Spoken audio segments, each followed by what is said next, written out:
رویداد خان پاکستان کے سب سے senior bureaucrat ہیں۔ یہ ماشاءاللہ حیات ہیں اور ان کی عمر اس وقت 100 سال ہے۔ رویداد صاحب نے 1949 میں سول سروس جوائن کی اور پاکستان کا شاید ہی کوئی ایسا اہم ادارہ ہوگا جس کے یہ سربراہ نہیں رہے۔ 5 صدور اور 3 وزیر اعظم کے ساتھ کام بھی کر چکے ہیں۔ ملک میں احتساب کا عمل بھی انہوں نے شروع کیا تھا اور یہ عمل آہستہ آہستہ آگے چل کر نیب بن گیا۔ یہ 1971 میں جنرل یحییٰ خان کے دور میں سیکریٹری انفارمیشن تھے۔ ڈھاکہ میں فوج کے سرنڈر اور مشرقی پاکستان کی علیحدگی کی خبر خان صاحب نے جاری کی تھی۔ انہوں نے 1997 میں ایک شاندار کتاب دی ڈریم گون سور لکھی۔ یہ کتاب پاکستان کا نوحہ بھی ہے اور تاریخ بھی۔ میں نے 22 سال پہلے یہ کتاب پڑھی، لیکن آپ یقین کریں یہ آج تک میرے حافظے میں کروٹیں لے رہی ہے اور میں اس کے سحر اور دکھ دونوں سے باہر نہیں آ سکا۔ رویداد خان نے اس کتاب میں 16 دسمبر 1971 کا ذکر کرتے ہوئے لکھا کہ ہم نے مشرقی پاکستان کھو دیا تھا۔ میں دکھ کے عالم میں ایوان صدر پہنچا۔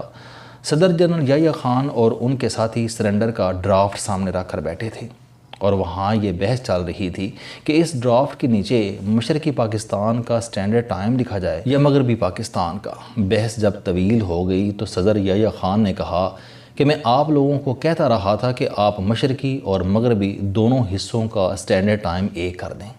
آپ لوگوں نے اگر میری بات مانی ہوتی تو آج کم از کم یہ مسئلہ تو نہ ہوتا۔ رویداد خان کے بقول میں نے ان سے کہا کہ سر، ہم نے مشرقی پاکستان کھو دیا ہے، ملک ٹوٹ گیا ہے، ہم سرنڈر کر رہے ہیں، لیکن آپ لوگ کس بحث میں مصروف ہیں؟ میری بات سن کر سب میرے اوپر پل پڑے اور غصے سے کہنے لگے کہ تم نے سرنڈر کا لفظ کیوں بولا؟ ہم ہارے نہیں ہیں، یہ بس ایک عارضی ارینجمنٹ ہے۔ میں دیر تک انہیں دیکھتا رہا اور پھر کام کا بہانہ کیا اور چپ چاپ وہاں سے آ گیا۔ یہ واقعہ ثابت کرتا ہے کہ قومیں جب زوال کا شکار ہوتی ہیں تو انہیں حقیقتوں کے پہاڑ دکھائی نہیں دیتے، یہ کنکروں میں الجھ جاتی ہیں اور یوں یہ وقت کی دلدل میں ڈوبتی چلی جاتی ہیں۔ اور ہم اس حقیقت کی خوفناک مثال ہیں۔ ہم ہر خوفناک واقعے کے بعد ڈاکومنٹس پر وقت کیا لکھا جائے جیسے تخلیقی کام میں مصروف ہو جاتے ہیں، اور اس کا نتیجہ بھی وہی نکلتا ہے جو بنگلہ دیش کی شکل میں نکلا تھا یا پھر جو آج نکل رہا ہے۔ ہم بھی کیا قوم ہیں۔ ہمارا 60% حصہ 1971 میں ہم سے جدا ہو گیا۔ ہم نے سارے مشرقی پاکستان کی تحقیق اور تفتیش کے لیے حمود الرحمن کمیشن بنایا اور اس کمیشن کی رپورٹ 29 سال بعد 2000 عیسوی میں پاکستان کے بجائے بھارت میں شائع ہوئی، اور ہم نے 50 سال میں اس کی ایک بھی سطر پر کام نہیں کیا، اور 1980 میں افغانستان میں روس امریکہ جنگ میں کرائے کے قاتل بنے۔ ہم نے کوئلوں کی اس دلالی میں ہاتھ اور منہ دونوں کالے کیے اور اپنا پورا ملک دہشت گردی کی جنگ میں جلا دیا، لیکن ہم نے کوئی انکوائری کمیشن بنایا اور نہ اپنی غلطی کی اصلاح کی۔ جنرل ضیاء الحق کا طیارہ 17 اگست 1988 کو فوج کے 16 اعلیٰ ترین افسروں کے ساتھ بم سے اڑا دیا گیا۔ ہم نے انکوائری کمیشن بنایا لیکن آج تک اس کی رپورٹ نہیں آئی۔ جنرل ضیاء الحق اور جنرل اختر عبد الرحمن کے صاحبزادے 4 بار حکومتوں میں آئے لیکن یہ بھی اپنے والد کے لہو کا فیصلہ نہیں کرا سکے۔ IJI کی تشکیل اور اصغر خان کیس 16 سال چلتا رہا۔ سپریم کورٹ نے 19 اکتوبر 2012 کو فیصلہ بھی سنا دیا، لیکن ہم نے اس میں سے بھی کوئی سبق سیکھا اور نہ کسی کردار کو سزا دی۔ ملزم اور مدعی دونوں فوت ہو گئے، مگر اصلاح کا باب اسی طرح کھلا پڑا رہا۔ 2 مئی 2011 کو ایبٹ آباد کا واقعہ پیش آیا۔ امریکی ہیلی کاپٹر اسامہ بن لادن کو مار کر اس کی لاش اٹھا کر لے گئے۔ ہم نے ذمہ داروں کے تعین کے لیے 31 مئی 2011 کو کمیشن بنایا اور آج تک اس کی رپورٹ بھی پبلک نہیں ہوئی، اور ہم نے 2011 میں مسنگ پرسن کا کمیشن بھی بنایا۔ مسنگ پرسن کھپ گئے، ان کے لواحقین بھی دنیا سے رخصت ہو گئے، لیکن ہم آج تک مسنگ پرسن کی حتمی فہرست تیار نہیں کر سکے، اور یہ ان 2 درجن خوفناک واقعات میں سے چند واقعات ہیں جو قوموں کا مقدر بدل دیا کرتے ہیں، جو مردہ سے مردہ ترین ضمیروں کو بھی جگا دیتے ہیں، لیکن مجال ہے ہمارے ضمیر پر دستک ہوئی ہو یا ہم نے گہری نیند میں ذرا سی کروٹ ہی لے لی ہو، اور ہم اس پروفائل کے ساتھ وزیر اعظم ہاؤس کی آڈیو لیکس کا فیصلہ کرنا چاہتے ہیں۔ وزیر اعظم ہاؤس کی پہلی آڈیو 24 ستمبر کو لیک ہوئی۔ وزیر اعظم میاں شہباز شریف اور پرنسپل سیکریٹری توقیر شاہ کی گفتگو لیک ہوئی اور ملک میں کوہرام برپا ہو گیا، اور اس کے بعد لیکس پر لیکس ہوتی چلی گئی اور اب تک موجودہ حکومت اور عمران خان دونوں کی 4 آڈیوز لیک ہو چکی ہیں۔ دنیا میں اس وقت 249 ملک ہیں اور پاکستان ان میں واحد ایسا ملک ہے جس کے محفوظ اور حساس ترین دفتر کی آڈیوز روزانہ کی بنیاد پر لیک ہو رہی ہیں اور حکومت اور اپوزیشن اس پر پریشان ہونے کے بجائے بغلیں بجا رہی ہیں۔ وزیراعظم شہباز شریف کی لیکس پر عمران خان کی ہنسی نہیں رک رہی اور سابق وزیراعظم عمران خان کی لیکس پر موجودہ حکومت کے وزراء کہکے لگا رہے ہیں اور ان میں سے کسی کو بھی صورتحال کی نزاکت کا اندازہ نہیں۔ محل کو آگ لگی ہے اور چوکیدار چوہے گن رہے ہیں، یہ ہیں ہم۔ ایشو یہ نہیں کہ عمران خان، شاہ محمود قریشی، اسد عمر، شیریں مزاری یا اعظم خان نے کیا کہا تھا یا میاں شہباز شریف اور توقیر شاہ کے درمیان کیا گفتگو ہو رہی تھی۔ اصل ایشو یہ ہے کہ پاکستان میں وزیراعظم ہاؤس جیسی حساس ترین جگہ بھی محفوظ نہیں ہے، وہاں بھی گفتگو ٹیپ ہوتی ہے اور یہ گفتگو بعد ازاں لیک بھی ہو جاتی ہے۔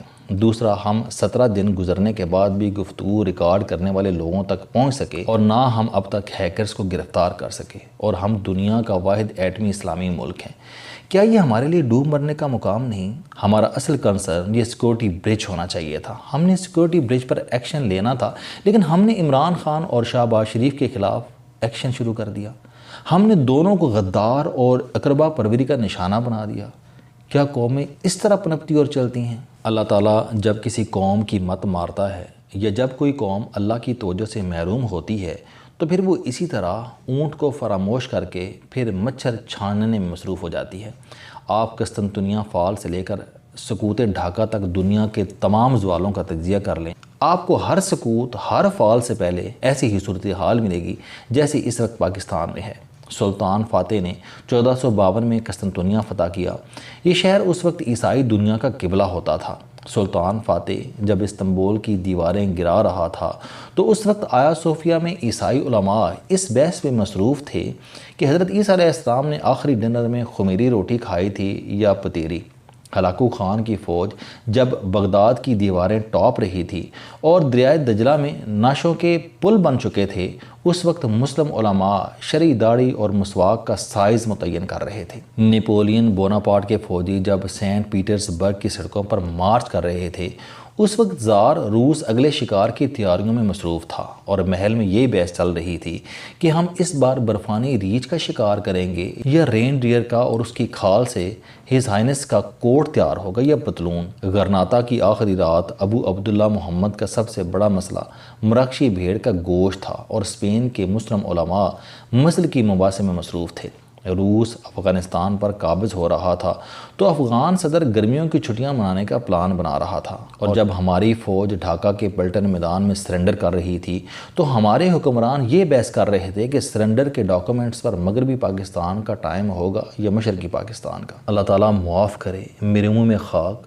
ہم اگر نہ سنبھلے، ہم نے اگر عقل سے کام نہ لیا تو اس فہرست میں ایک اور قوم کا اضافہ بھی ہو جائے گا اور کل کا مورخ لکھے گا کہ جب پاکستان ڈوب رہا تھا تو حکومت اور اپوزیشن دونوں ہیکر اور سیکورٹی برج کا مقابلہ کرنے کے بجائے ایک دوسرے کی حب الوطنی ناپ رہے تھے۔ خدا خوفی کریں، آپ کیسے لیڈر ہیں؟ آپ صرف اگلے الیکشن کے ایشو پر بھی ایک دوسرے کے ساتھ نہیں بیٹھ سکتے۔ آپ آگ پر توجہ دینے کے بجائے پتنگوں کے جلنے کا جشن منا رہے ہیں۔ آپ کی عقل کہاں چلی گئی؟ آپ کی آنکھ کب کھلے گی؟ کیا آپ ملک کے ڈوبنے کا انتظار کر رہے ہیں؟ خدا کے لیے اکٹھے بیٹھیں اور ایک ہی بار ہر چیز طے کر لیں، ورنہ ہم طے کرنا دور، ہم سوچنے کے قابل بھی نہیں رہیں گے۔ السلام علیکم دوستو، علم دوستی چینل بنانے کا مقصد موٹیویشنل اور زندگی بدل دینے والی کہانیاں آپ تک پہنچانا ہے۔ مجھے خوشی ہے کہ آپ احباب کو یہ ویڈیوز بہت پسند آ رہی ہیں۔ کوئی بھی شخص جو مایوسیوں میں گھرا ہو یا کوئی بھی شخص جو اپنی زندگی مثبت انداز سے گزارنا چاہتا ہے، اس کے لیے یہ چینل لائف چینجنگ ثابت ہوگا۔ میرا دعویٰ ہے کہ کوئی بھی شخص اگر اس چینل کی ویڈیوز دیکھ اور سن لے گا تو اس کی زندگی بدل جائے گی۔ اگر آپ کو یہ چینل پسند آئے تو اسے سبسکرائب کرنا نہ بھولیں تاکہ ہر نئی آنے والی ویڈیو آپ تک پہنچ سکے۔ اس ویڈیو کو دوسروں تک ضرور پہنچائیں کیونکہ یہ صدقہ جاریہ ہے۔